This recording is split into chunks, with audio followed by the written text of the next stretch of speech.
discussions with them are going nowhere. Therefore, I am recommending a straight 50% tariff on the European Union starting on June 1, 2025. Is about 9 days from now. A gentle touch. Brigitte Macron reaches for her husband's face as they step off the plane in Hanoi. The cameras flash, social media laughs, but this wasn't a romantic moment. It was a signal, one that most people missed. Because while the world focused on a wife and a gesture, France had just made a move worth over $10 billion into Vietnam. Just as President Trump threatened to slap 50% tariffs on European goods. So why did France come here, and why now? The answer reveals a quiet escape plan, one that could redraw the global trade map. On May 23, 2025, Donald Trump made a stunning announcement. Standing in front of a crowd in Ohio, he declared that starting June 1st, the United States would impose 50% tariffs on all European imports. Just days later, the European Union cut its official forecast for economic growth from 1.5% to 1.1%.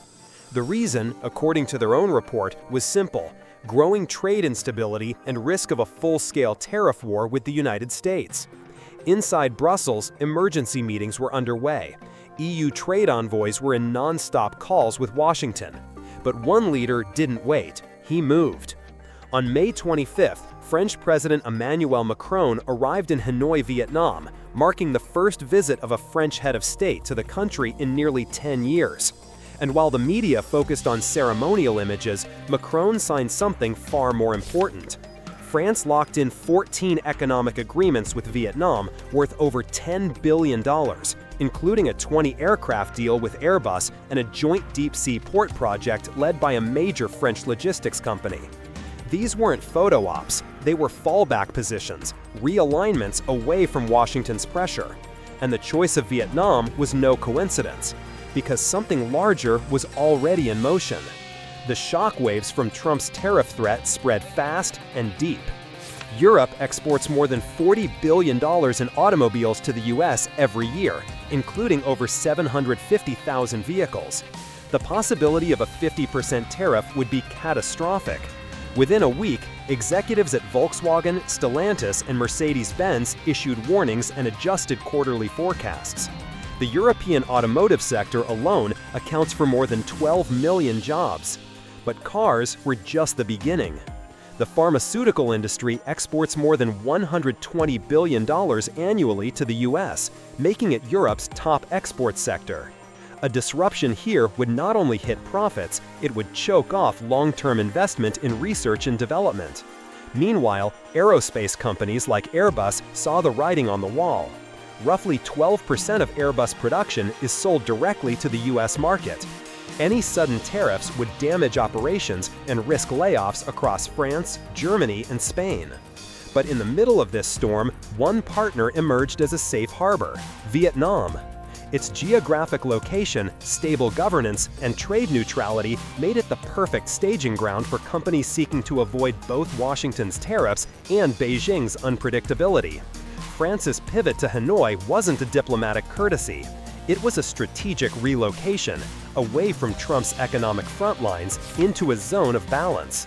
And it wouldn't be the last move, because behind closed doors, other EU nations were already watching and taking notes. While politicians in Brussels negotiated tariffs, workers in Europe were facing a far more personal crisis.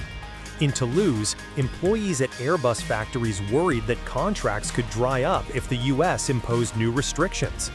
In Bremen and Hamburg, engineers at Safran and MTU Aero began quietly preparing resumes. More than 12 million Europeans are directly or indirectly employed in the automotive sector. And now, that sector was on edge, just one executive order away from collapse. In France alone, over 300,000 jobs are tied to aviation and defense manufacturing.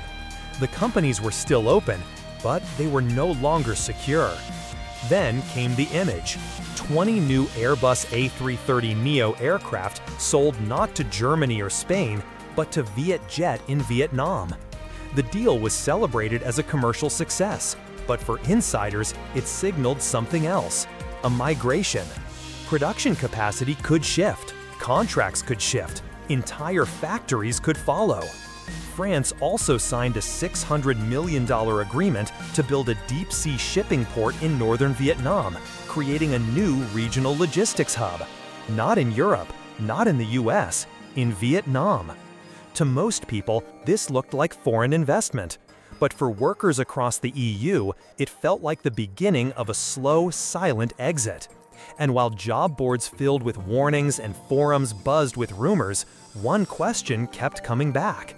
If Vietnam becomes the next base of operations, where does that leave the people who built the old one? As Europe scrambled to adjust, a second front opened. The tariffs were just the beginning.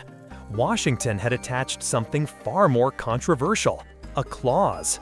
In any future trade deal, the US demanded a binding agreement. European allies would have to mirror US tariffs on China or face penalties themselves. The message was clear: to trade freely with America, the EU would have to take sides. But inside the European Commission, leaders hesitated. Germany relied on China for over $100 billion in trade annually. Spain and Italy were just beginning to recover from past trade shocks. No one wanted to lose Washington, but no one was ready to confront Beijing either. That's when France made its move. Macron didn't wait for consensus. Instead of choosing between America and China, he opened a third door: Vietnam, a country with free trade agreements across both the West and Asia, a location outside the battle zone but inside the supply chain, and a partner flexible enough to welcome billions in European investment, no strings attached. France wasn't just hedging, it was breaking formation. And behind the scenes, others in Europe began to ask, if we can't rely on Washington or Beijing, is Hanoi the only safe ground left? To the public, Vietnam appeared as a spontaneous choice, a convenient partner amid trade chaos. But the truth is, this pivot had been planned for years. Back in 2022, Airbus began laying groundwork with Vietnamese officials to scale regional assembly. By 2024, Sanofi had expanded its vaccine research in Ho Chi Minh City, tapping into local biotech talent. French shipping giant CMA-CGM had also started construction planning for port access near Haiphong. These weren't scattered deals. They were coordinated entries, aligned, deliberate, and future-focused.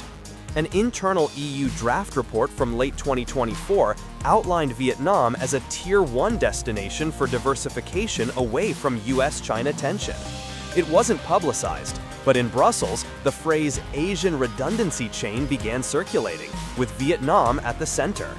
Why Vietnam? Because it plays both sides, without becoming either. It trades freely with the US, with China, and with the EU. Its government keeps a low international profile. And unlike other Southeast Asian nations, Vietnam has avoided currency manipulation charges, sanctions, or political instability. Even more, Vietnam recorded over $39 billion in FDI in 2024, a record high, with France, Japan, and South Korea leading the inflows. The signals were all there, if anyone was watching. France watched and acted. While the rest of Europe waited on Washington's next move, France quietly laid tracks east. They weren't fleeing, they were fortifying, not just for economic gain, but for strategic survival. Because in a world splitting into economic blocks, the safest place to stand is right in the middle. In just 2 weeks, Trump's tariff threat may vanish or ignite. EU officials are still negotiating, China is watching, so is Wall Street. But the French aren't waiting. They've moved production, capital, and policy to a new axis. And Vietnam? It didn't ask for this spotlight, but now it holds it. A rising node in a fragile network of global trade. A neutral ground between powers that refuse to trust each other. A bet on stability in an age of shocks. So here's the real question. Is Vietnam the fallback plan of Europe? Or is it the new front line in a much bigger economic realignment? And if this is just the first move, what comes next?